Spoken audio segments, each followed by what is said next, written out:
Bismillahirrahmanirrahim. Assalamualaikum warahmatullahi wabarakatuh. Alhamdulillahillazi bi ni'matihi tatimmus shalihat. Wassalatu wassalamu ala sayyidis sadat wa ala alihi wa sahbihi ala immatil huda. Allahumma aslih ummata Muhammadin sallallahu alaihi wasallam wa farij an ummati Muhammadin sallallahu alaihi wasallam warham ummata Muhammadin sallallahu alaihi wasallam warshul mahfaz wa yabnahatul maqal fil alamin bihaqqi sayyidina Muhammadin sallallahu alaihi wasallam. Amma ba'du. Yang sama-sama kita hormati dan saya muliakan kepada Bapak dosen pengampu mata kuliah apresiasi sastra anak. Baik, pada kali ini saya akan membuat video untuk memenuhi tugas mid semester apresiasi sastra anak yang berkaitan dengan ayah, yang dimana ayah adalah seorang pahlawan tanpa tanda jasa. Ayah adalah segala-galanya. Ayahlah yang membuat kita lahir di atas dunia ini. Ayahlah yang memberikan kita nafkah batin selama kita kecil sampai waktu sekarang ini. Alhamdulillah. Untuk diketahui, nama ayah saya menulis alamat tanggal lahir Desa Praimeke, Dusun Lengkok Sangge, yang dimana desa ini terletak di Kabupaten Lombok Tengah, Kecamatan Prai Tengah, Provinsi Nusa Tenggara Barat, yang dimana ayah saya lahir pada tanggal 1 Juli 1973, yang dimana ayah saya pada tahun ini, tahun 2021, kurang lebih berusia 48 tahun. Ayah saya adalah anak dari pasangan Munaris dan Mislah, yang dimana ayah saya mempunyai kurang lebih 9 bersaudara, yang dimana ayah saya itu adalah anak yang ketiga dari 9 bersaudara tersebut.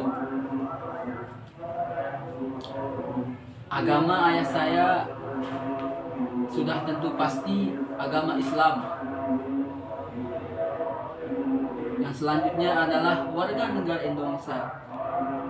Ayah saya mempunyai anak 3, yang dimana ketiga anak ini semuanya laki-laki. Yang pertama, saya sendiri atas nama Hamzanwati, yang dimana saya lahir pada tanggal 27 Januari 1999. Yang kedua, laki-laki juga atas nama Zainuddin, dan yang ketiga atas nama Muhammad Jeffrey. Pekerjaan ayah saya adalah kuli bangunan, yang dimana kuli bangunan ini adalah salah satu pekerjaan yang umum dilakukan oleh semua orang. Berhubung ayah saya juga status pendidikannya dulu hanya sampai pada tingkat SD saja, nggak bisa melanjutkan ke tingkat MTS, MA ataupun melanjutkan ke perkuliahan tinggi. Makanya alternatif lain untuk mencukupi kebutuhan keluarga kami adalah dengan bekerja sebagai kuli bangunan. Menjadi kuli bangunan itu bukan pekerjaan yang dianggap remeh, melainkan pekerjaan yang sangat bagus bagi saya. Karena apa? Dari bermodalkan keterampilan yang beliau miliki, yang diajarkan pada saat pelatihan khusus dulu, mampu sampai sekarang bisa menyekolahkan saya sampai perguruan tinggi. Makanya saya selalu bersyukur, walaupun ayah saya sebagai kuli bangunan, saya sangat bersyukur bisa menjadi anak beliau yang tidak pernah kenal lelah mencari nafkah bagi kita. Pahit dan manis dalam kehidupan sudah dirasakan pada kami. Menjadi kuli bangunan memang tidak sebanyak gaji daripada seorang guru yang pegawai negeri. Alhasil saya juga pernah mengikuti profesi bapak saya sebagai kuli bangunan, yang dimana beliau berangkat dari pagi dan pulang bisa sampai sore, hatta bisa sampai malam lagi demi mencari nafkah demi kami semua keluarganya. Alhasil saya juga pernah mengikuti kegiatan ayah saya sebagai kuli bangunan, yang dimana saya merasakan sendiri pahitnya, kerasnya yang namanya pekerjaan sebagai kuli bangunan ini. Berat yang saya rasakan, diterik panasnya matahari, dan pekerjaan yang enggak bisa dibilang ringan, sangat berat saya rasakan. Tapi enggak ada istilahnya mengeluh, enggak ada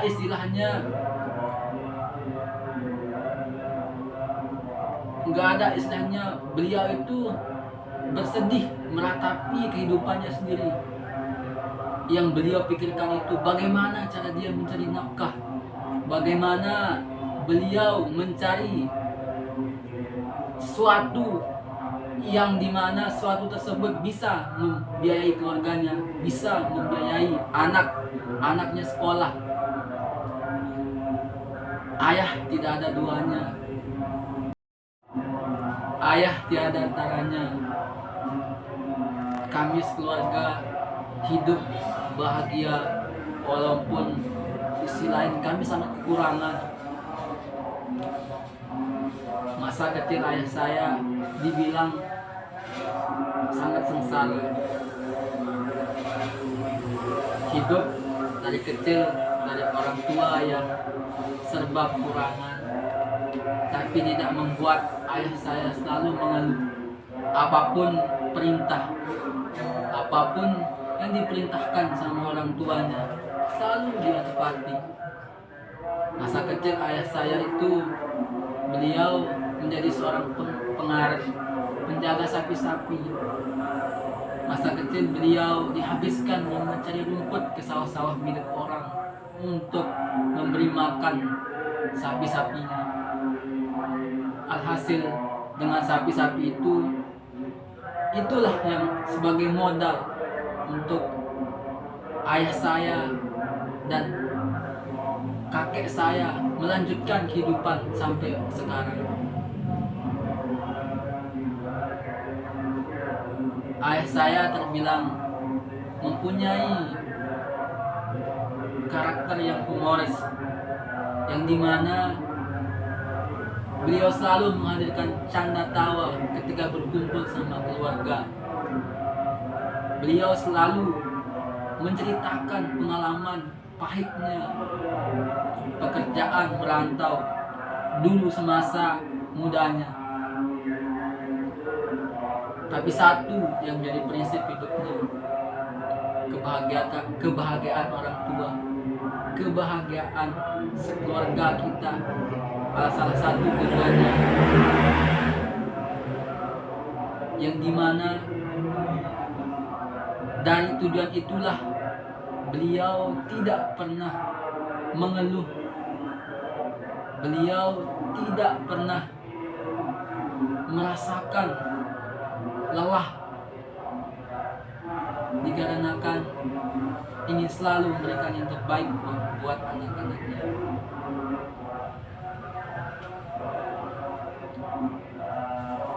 Banyak sekali pengorbanan yang beliau berikan kepada kami. Banyak sekali jasa yang telah saya rasakan sampai saat ini. Mulai saya pendidikan dari SD, dari SMP, dan pada waktu SMA saya mondok. Saya sangat merasakan kehilangan. Saya sangat mendambakan sosok seorang ayah ibu pada saat mondok. Pada saat itu juga saya sangat merasa sangat membutuhkan. Mondok mengajarkan kita arti kemandirian. Menurut saya itu adalah salah satu langkah untuk mengajarkan anak-anaknya untuk selalu tidak mengeluh dalam situasi apapun. Maka dari itu, selagi masih orang tua kita ada, selagi masih orang tua kita hidup, jagalah mereka, sayangilah mereka, berbaktilah kepada mereka, bukan hanya kepada ayah, tapi lebih-lebih kepada ibu juga.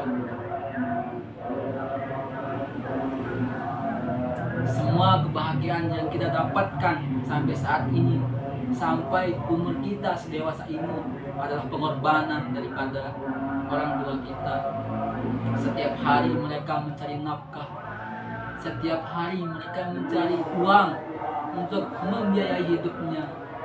Jangan pernah sia-siakan pengorbanan daripada seorang ayah dan ibu itu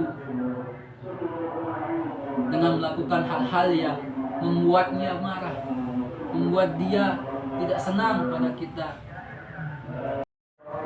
Maka pesan saya kepada penonton ini, berbaktilah kepada orang tua, sayangilah orang tua, jangan buat mereka nangis karena tingkah laku kita, jangan membuat dia kesal dengan kelakuan kita. Jangan sampai apa yang kita perbuat, apa yang kita ucapkan menyinggung perasaannya. Mungkin hanya itu yang dapat saya berikan pada video ini, dan mohon maaf apabila banyak sekali kesalahan dalam pembuatan video ini. Saya ucapkan terima kasih kepada Bapak dosen pengampu mata kuliah apresiasi sastra anak. Allahul muwaffiq wal hadi ila sabilil rasyad. Assalamualaikum warahmatullahi wabarakatuh.